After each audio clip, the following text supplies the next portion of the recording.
knitters, welcome to episode 101 of the Knitty McPurly podcast. I am your host, Devin Ventry. You can find me on Instagram as Knitty McPurly. I'm on the internet at knittymcpurly.com.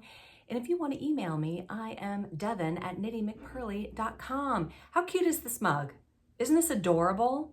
My daughter found this at Home Goods and she doesn't actually know that I'm drinking coffee out of it. I think she might yell at me. She's at that age now where they yell at you if you do stuff. But it's so cute, and I thought, I'm gonna use it for the podcast. How about my Knit, Pray, Love sweatshirt? Isn't this sweatshirt fabulous? It is so comfortable. My friend over at Colby's Little Flowers, I think, on Instagram, I will link it below. But she sells these on Etsy. She's a fellow Christian, fellow knitter who makes cool stuff and sells them on Etsy. If you're interested in one of these sweatshirts or something else, I'm not actually sure if the code works for everything. It might. I know it works for the sweatshirt, but there's a code Knitty10 that you can use over on her Etsy store. Again, all that stuff is linked in the box if you're interested in that. It is full on cold outside. It's amazing. It was like 40 degrees out this morning. I think it still is 40 degrees. My husband and son have an outdoor activity today, so they're outside in the cold right now. It's a little cold for that, but it is a beautiful day to stay in and knit. I hope that's what you're doing today. That's what I'm gonna do after I'm done here hanging out with you guys. So it's a good day. It's a beautiful Sunday. The sky is clear. It's gorgeous. So thank you for joining me.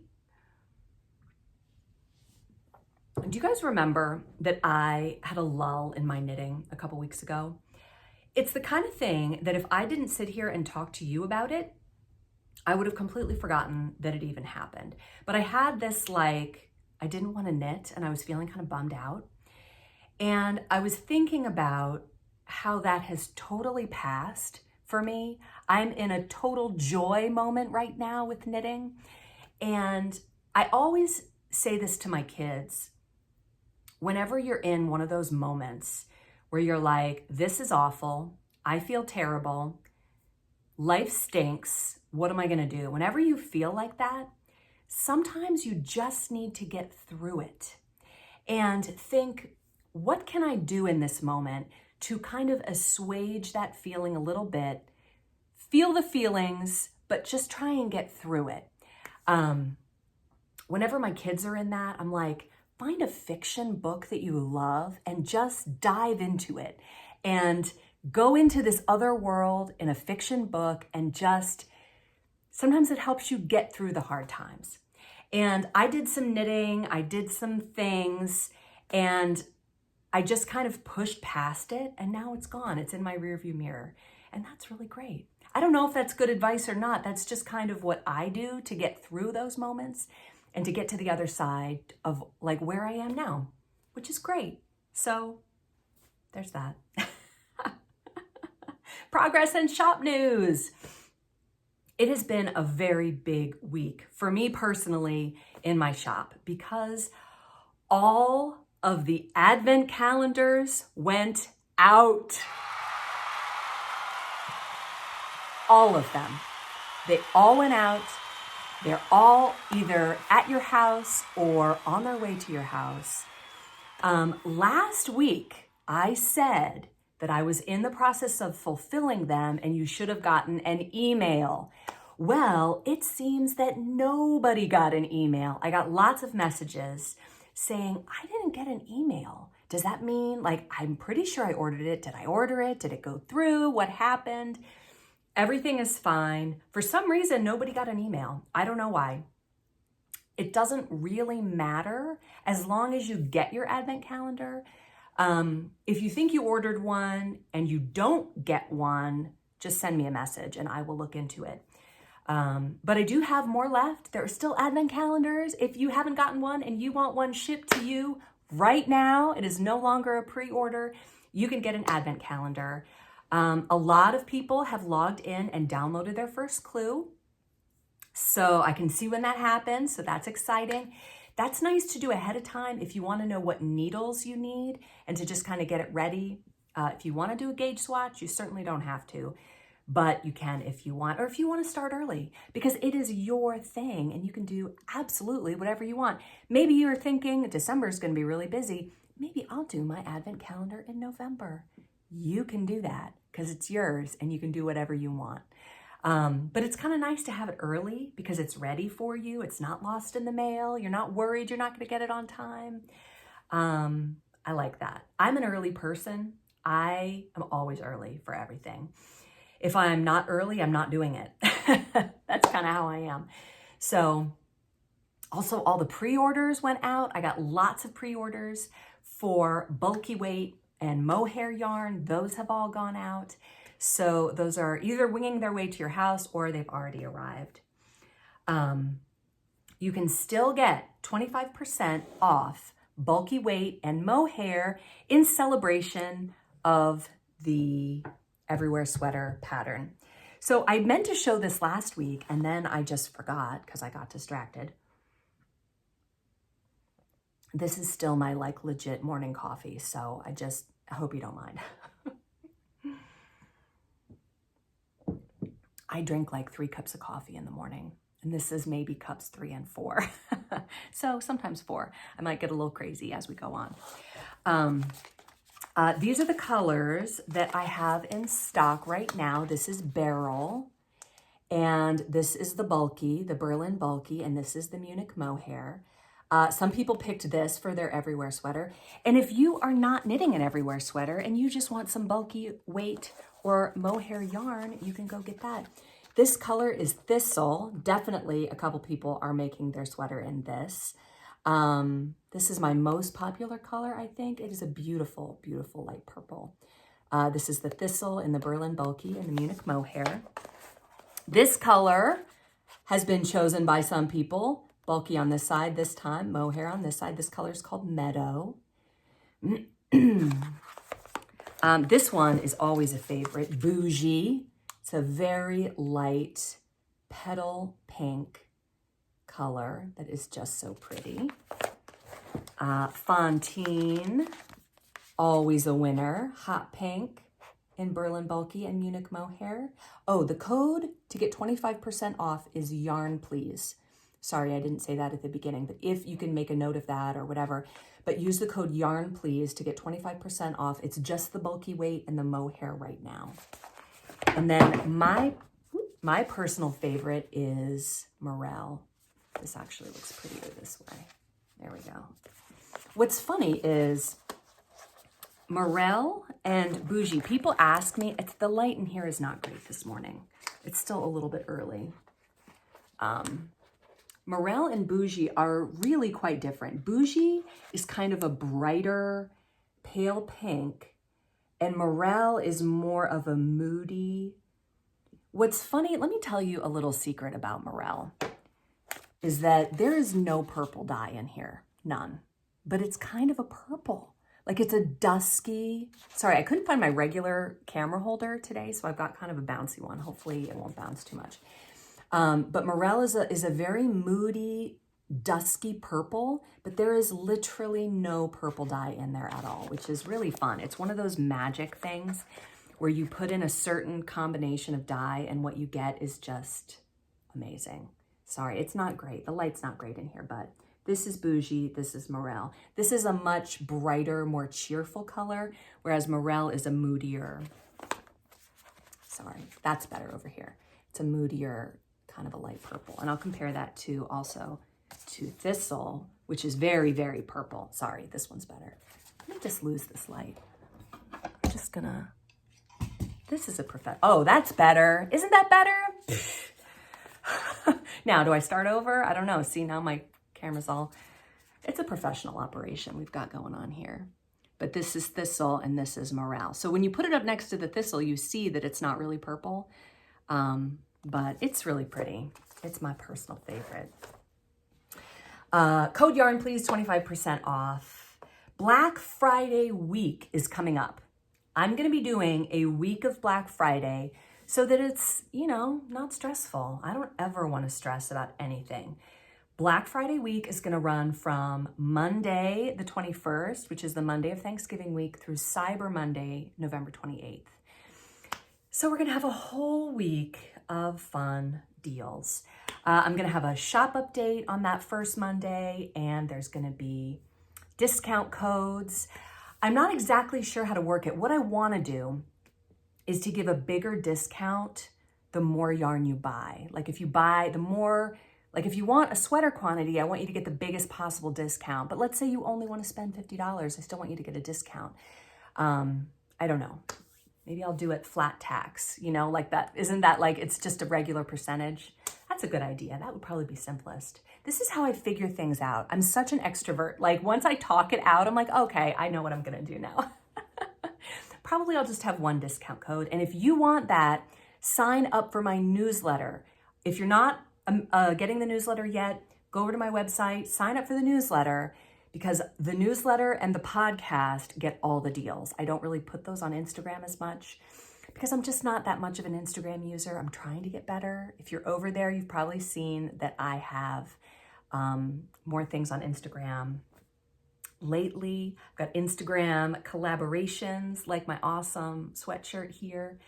I have a post on this, by the way, too, if you're interested. Like mine, I've worn this so much that it has like dog hair on it and like, I still have my little things up from last week. But it has like, I don't think it has stains on it, but it definitely has some dog hair. So this is a medium. It fits me great. And it's even long enough on my long arms. I'm just kind of all over the place today. Sorry about that.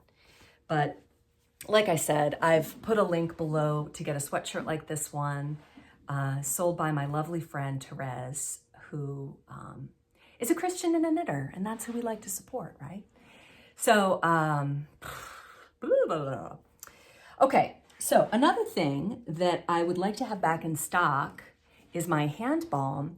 Right now, I have it in these 1/2 ounce containers, and I love this hand balm. I use it on my feet and my hands.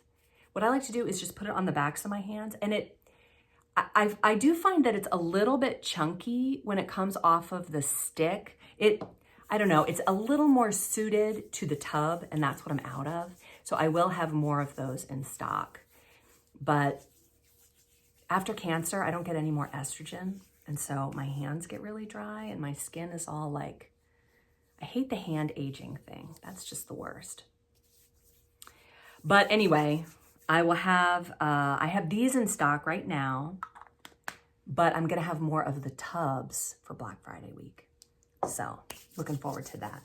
Another thing is my wool wash. Right now I have it in apple cranberry. And it's funny because this is a really cool scent. You definitely smell the apple, but the cranberry smell is kind of a floral. It's a really beautiful smell. I've been working on the Lent calendar and I've been washing all of the yarn with this, and it just smells so good. I just love the smell. It's got a really pretty bottle, and it's really pretty. It ended up kind of a fall color, which is really cool. Sometimes that happens. But it just smells really great, and I love it personally. So you can get those over at the shop. If you want to wait for Black Friday week, there will be discounts. So, all right, topic of the week. Now, this week, we're going to talk about acrylic yarn and the word acrylic. So topic of the week is going to be followed by the word of the week, and we're going to be talking about acrylic. Personally, I love natural fibers. I'm a natural fiber lover. As you probably know if you've shopped in my shop, everything there is a natural fiber. I have wool. There is some nylon though. Interesting, we should talk about nylon next time, because nylon is a different word from acrylic, but I'm not exactly sure how they're different. Now I want to know about that. Because in my shop, I do have merino nylon, and that nylon makes it excellent, especially for socks or something hard wearing, or a sweater that you're going to wear a lot that you don't want, in the underarm, you don't want to get it pilling or whatever. But I do have mohair and wool, and those are the fabrics that I like to work with. I love to dye them. I love to knit with them. But here's my question for you. Do you knit with acrylic yarn? And if you do, when do you use it? What project says to you, I think I'm gonna go acrylic on this? Now, I have knit a few baby items recently, and I always use a superwash wool. Superwash wool has kind of a coating over it so that if it goes through the wash, it's not the end of the world. In fact, I just washed my dog sweater and it went through the dryer even. And I used my Dubrovnik DK and it came out all right. Like you can tell it's been washed. It has a little, like I guess you'd say it bloomed a little bit, you know, it's puffed up a little bit, but it's okay. Like it didn't shrink terribly. It's okay. But acrylic yarn, I mean, you can wash that as much as you want and it will be just fine. So I was thinking, what would I use an acrylic for? Probably a baby blanket, because baby blankets get washed all the time because babies are always, you know, emitting some sort of liquid. And so they're always getting dirty and they need to get washed a lot. So baby blanket, definitely. If I were knitting a gift for someone who was questionably knit worthy, like I don't know what this person will do with this knit, I would knit it in acrylic. Also a dog sweater, something that needs to get washed a lot and something that you might not be careful with, or the person you're giving it to might not be careful with, that would be great for acrylic. So I went looking for some acrylic yarn. Now, if you go over to Michael's or Joann Fabrics or Hobby Lobby, you're going to find acrylic yarn and it's pretty reasonable. But I got on Knit Picks because the last time I used acrylic yarn, it was from Knit Picks. And I used it when I was teaching because it was cheap and it was very easy to work with. What I used to use when I was teaching was the Brava. Brava from Knit Picks is 100% acrylic and it's about $4 a skein for 218 yards. I mean, it is cheap and it comes in a ton of colors. So if you wanted to make something in 100% acrylic, I would definitely go Brava because I don't even feel like you could go to Michael's or Joann's or Hobby Lobby and get a price that good. Maybe if you had a coupon, but a lot of times those coupons are only for a single item. Maybe if it was on sale, but you know, you really kind of have to monitor those things. Like, is it on sale? I mean, sometimes everything's on sale. Like if I go to Hobby Lobby and I can't get the thing for 50% off, then I don't get it. I think most of this stuff back here came from Hobby Lobby, but I would never pay $40 for the thing. You know, like it's gotta be half off or I'm not buying it. Whereas I feel like if you go to Knit Picks, it's kind of always $4. So that's nice.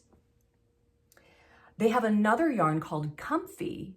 Now Comfy is 75% cotton and 25% acrylic. I worked with this yarn, I think I've only knit one thing out of it. And this was a long time ago. It was one of my very early knits. I look so young in the picture. But I made this sweater and this is a really cool pattern. I forget what it's called, but I will link it below. It is a shrug that I made early on. I made a bunch of them because it's just such a great little shrug to have. Now the one that was made out of Comfy, I did have pilling under the arm and I just felt like over time it got kind of misshapen. I also made one out of a wool alpaca blend that I still have and that I still sometimes wear. This is a great little pattern and the Comfy was a good yarn. I would definitely use it again. I gotta say that I don't love knitting with cotton. And actually, we're gonna talk a lot about knitting with cotton today. So I don't love knitting with cotton because it tends to hurt my hands. It doesn't have the give that wool has. I don't remember back, I was so young when I knit with the Comfy, it didn't hurt my hands. So I don't know if that would still bother me now or not. But it is very soft and it does feel like cotton. This is about $4.50 a skein from Knit Picks. It's a good yarn. I definitely like it. The other yarn that I used when teaching from Knit Picks is the Mighty Stitch. Now the Mighty Stitch differs from the Brava in that it is only 80% acrylic and it is 20% wool. This varies, right now I think some of it's on sale for $2 a skein. I think the bulky and the super bulky is $2 and the worsted is $5 a skein, but still, it's just super, super affordable. And that's really nice. If you need to knit something larger, like a blanket or something that's gonna get washed a lot, I definitely like that a lot. One other thing about Hobby Lobby is that if you go looking in their yarn section, they now have some hand-dyed yarn. I haven't been in there recently, but I have seen it. It's not like sweater quantity hand dyes. It's more of like the speckly ones that if you want to make a pair of socks or something, they have that there. I don't remember how much it is, but it's definitely cheaper than your indie dyed yarn, such as that I have in my shop.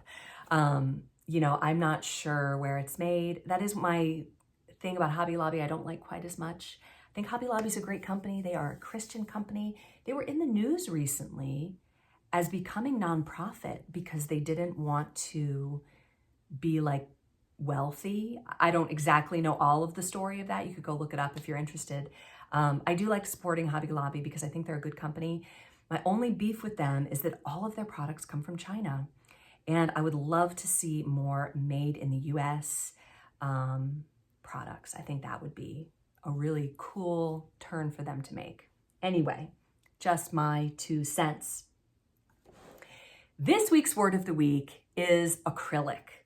Now,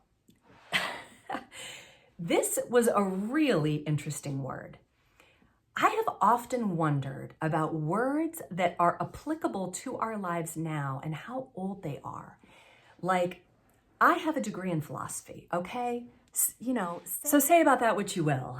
But one of the things that I found amazing is that the word plastic is in Plato. Like if you read Plato, the Socratic dialogues, you'll find the word plastic.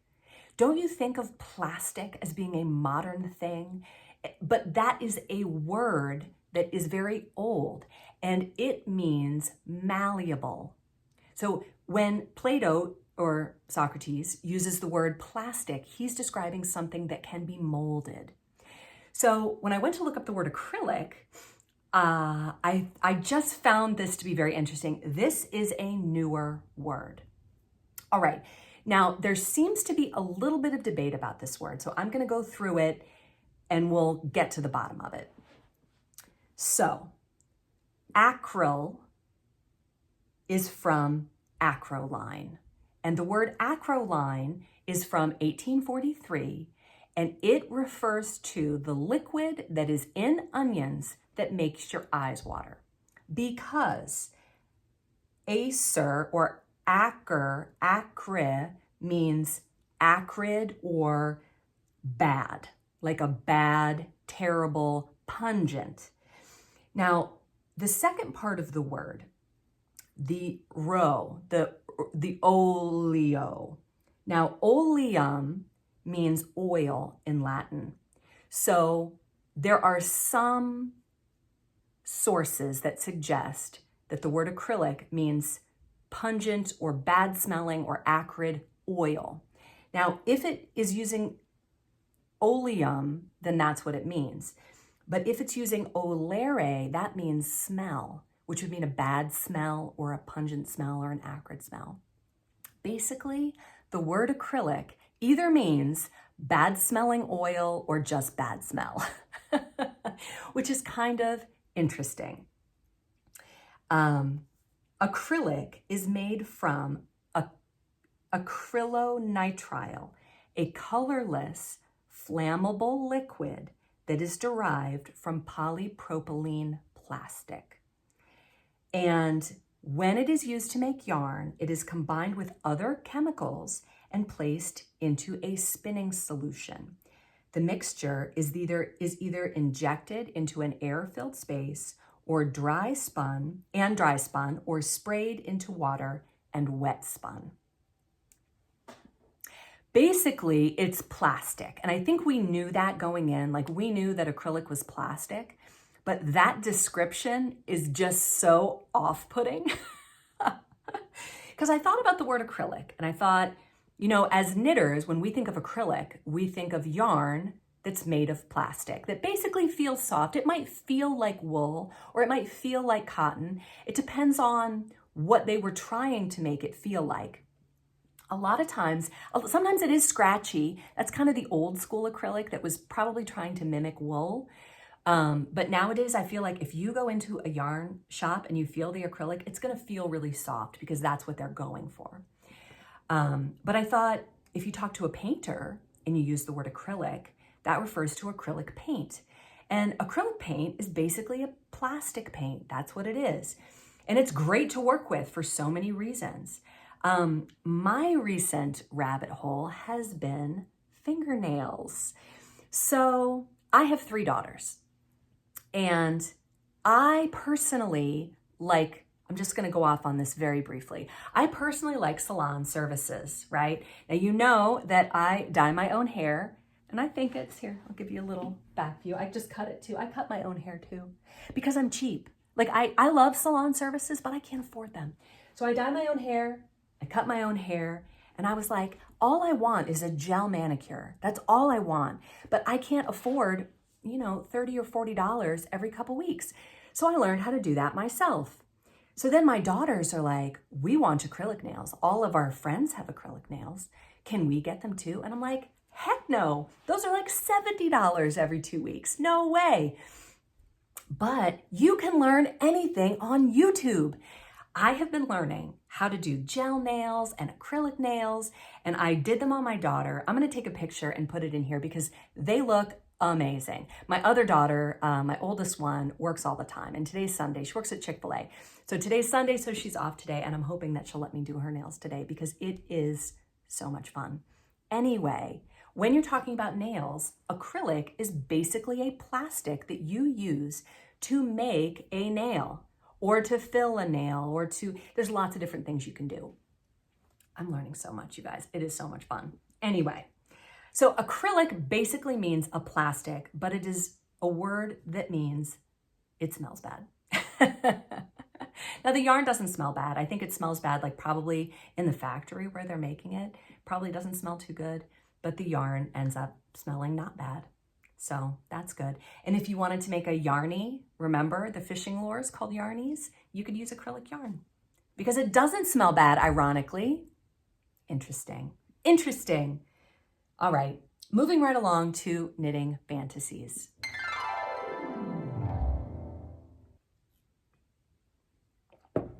All of these are from Etsy. I wish in my dream life, every towel, every washcloth, every dishcloth in my house would be hand knit. How amazing would that be? I guarantee my husband would not use a hand knit towel. He'd be like, what is this? But anyway, I would knit 30 of them and I would knit them in 30 different neutrals. I love neutrals.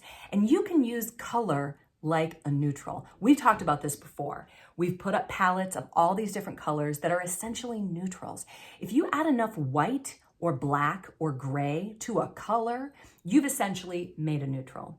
And I just love that. I love mixing colors so that the overall effect is a neutral. Anyway, in my dream life, that's totally what I would have in my kitchen, in every bathroom. I would make every bathroom look like a spa. How amazing would that be? So I went through Etsy and I started looking at tea towels and dishcloths and face cloths, and there are a lot of really cute ones on Etsy. Now, you would want to knit these out of cotton, and I am not a huge fan of knitting cotton. I'm not sure the way around this because, and like I said, for me, it's because, and you wouldn't think it would matter. Like if you pulled on wool and you pulled on cotton, there's more give in wool. You wouldn't think that over the course of knitting something, that small amount of give would make such a difference, but it really does. And if I'm knitting something out of cotton, I do find that by the end, my hands are gonna hurt.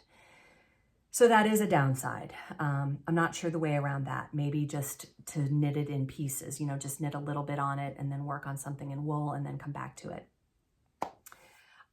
Knit Picks has a great cotton yarn called Dishy that I have used before that I really like.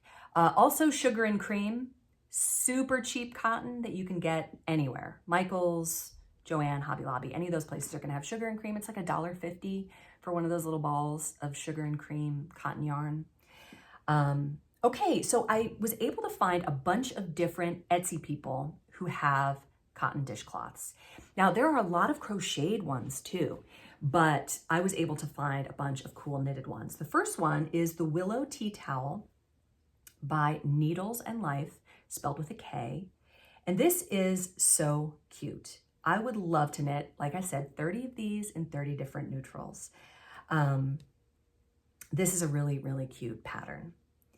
Now, the next one, I actually chose 3, and I'll put pictures up while I'm talking.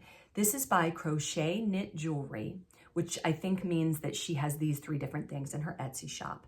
The first one is the Sissia face cloth, and it's just so beautiful. Like, it's so, so pretty. Wouldn't you love to like have a guest bathroom with a whole stack of these, or like rolled up in there? How pretty would that look?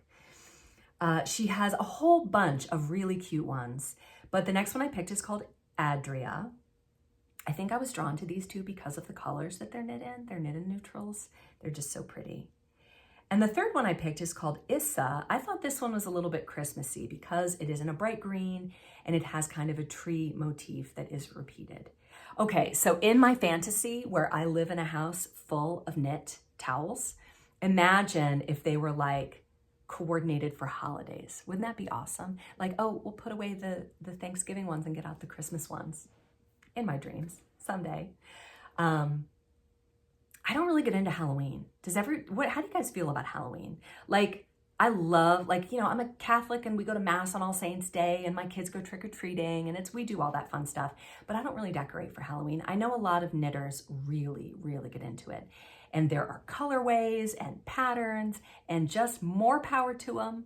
I love that they love it and they fill that need in the knitting community. It's just not really my thing.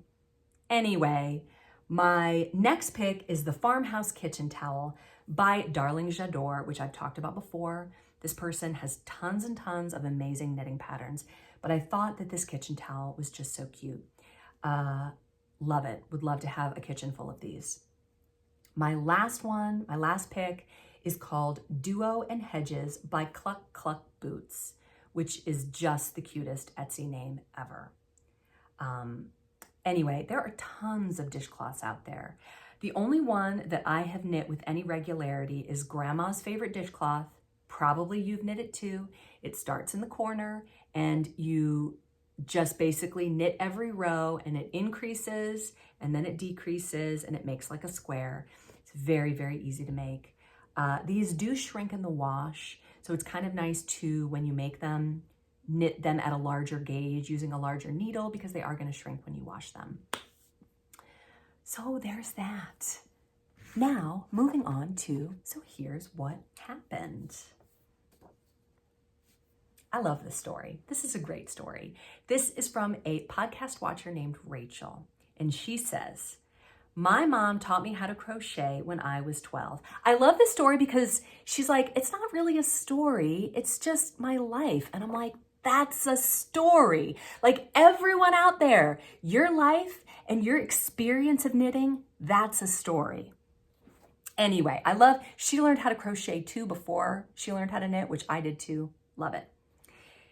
She says, my mom learned how to knit from her grandma and came from a family of makers. I remember working on a huge granny square blanket for what felt like forever. Probably because she was a kid. Time passes so slow for kids. Yesterday, my son got something stuck in his eye, and you would have thought that somebody cut his arm off. And he was like that all day. And then this morning, he felt better, and he was like, I can't believe it feels better. I'm like, yeah, eyes heal really fast. He's like, fast? That took forever. Anyway, I was working on a huge granny square blanket for what felt like forever. I took it everywhere and worked on it wherever I was, including the hospital waiting room as we said goodbye to my grandma. And so began my love of quietly creating through the ups and downs of life.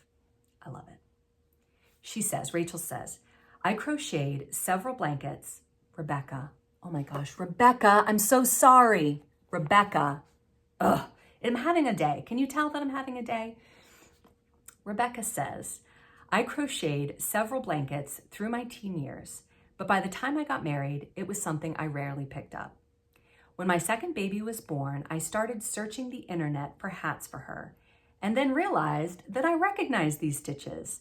I had that moment that so many makers have had. I could totally make that myself. It's like the nails. You can do it. You can do it. Rebecca says, I'm so sorry, Rebecca. And I fell deep down the crochet rabbit hole.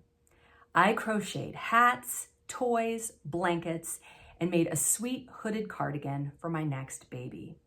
My toddlers looked at pattern books as if they were toy catalogs. My kids did that too. Rebecca says, when my third baby was a year old, I had a very sudden, very strong urge to learn to knit.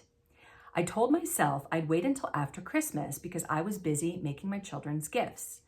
That resolution didn't last long though, and with the help of a Learn to Knit book and YouTube videos, I was learning to cast on in November. I loved it. I couldn't believe how magical it was. I know. I was very nervous about making mistakes because I had no idea how to fix my work, but I wanted to be knitting all the time. I chose the peacock scarf for my first real project because it was simple and repetitive, but not plain stockinette or garter stitch. By the end of December, I had worked several inches on my 2 straight needles, and I was so proud of my progress. I'll never forget the moment when, just minutes before walking out the door to attend my brother's wedding, my 1-year-old came toddling up to me, grinning from ear to ear, waving 2 empty knitting needles in the air. I rushed past him to find my knitting in a heap on the floor. 44 live stitches threatening to unravel if I breathed wrong. I was absolutely panicked. I wanted to pick it up right then and fix it, but I wasn't confident exactly in how to do that. My husband gently reminded me that it was time to go and encouraged me to put it out of my mind as best I could and come back to it with fresh eyes after the wedding. It was so hard to walk away from it. Oh my gosh, girlfriend, we have all been there. The next morning, I slowly picked up all of my stitches. It was painstaking, but I did it. The amount of relief and pride from that accomplishment may not be understood by anyone but a knitter. The fear didn't go away overnight, but I learned through that experience that I can do more than I think I can. It has been 10 years now, and I've knitted through so many ups and downs. When 3 more children came to us through foster care a few Decembers later, they all received knitted toys under the tree. When my husband deployed, I poured myself into large projects to occupy my lonely evening hours. When my mother-in-law passed away suddenly and everything else was upside down, knitting was the soothing process that I could cling to. I've taken my knitting to the Bahamas, Romania, Italy, Switzerland, Disney World, as well as concerts, plays, the grocery store, hospital waiting rooms, and really everywhere else that I went. I've had many adventures, and my knitting has been there for it all, teaching me so many lessons along the way. It has become woven into the fabric of what makes me, me, and I look forward to seeing where we go together in the future. Rebecca is Happy Homemaker 05 on Instagram if you want to follow her. And what's so funny is when I read this, in my mind, I was thinking, Rebecca. I'm going to have to remember that her name's Rebecca and not Rachel. And that's the thing that I messed up. So she sent me another email and she said, I didn't want it to go on too long, which go on. I mean, I love when people go on, so feel free to go on as long as you want. A little message to anyone else who wants to send me a story. But she said that baby that ripped out the needles on that scarf wreaked so much havoc on her knitting when he was small. She said, when I taught my first daughter how to knit, the boys pulled her needles out to use as swords. Since then, he has learned to knit himself and he's much more careful with my projects. That is awesome. And just yes. I love it so much. So much of that happened to me as well. Like, it's just, so much of that is the story of every knitter. We've all been there. We've all had that moment where the needle comes out and we're like, what are we gonna do? How are we gonna fix this? And then we do it. You fix it and you're like, I can do that. Like, that's doable, that's possible. And then you learn how to read your knitting and it's just great. So thank you so much, Rebecca. That was a wonderful story. If you have a knitting story that you would like to share, please take a little video of yourself telling the story if you want, or you can write it out and I will read it for you. I'll interrupt it a million times. I'll get your name wrong, but that's what will happen. So send me a knitting story. I would love to share it on the podcast. Is this crooked? I ran out of storage on my phone halfway through and I think maybe it's crooked. Oh well. I love you guys. Thanks for being here. Leave me a comment and I'll see you next week. Bye, knitters. Hi, knitters. Welcome to episode 101 of the Knitty McPurly podcast. Here's my coffee. Oh.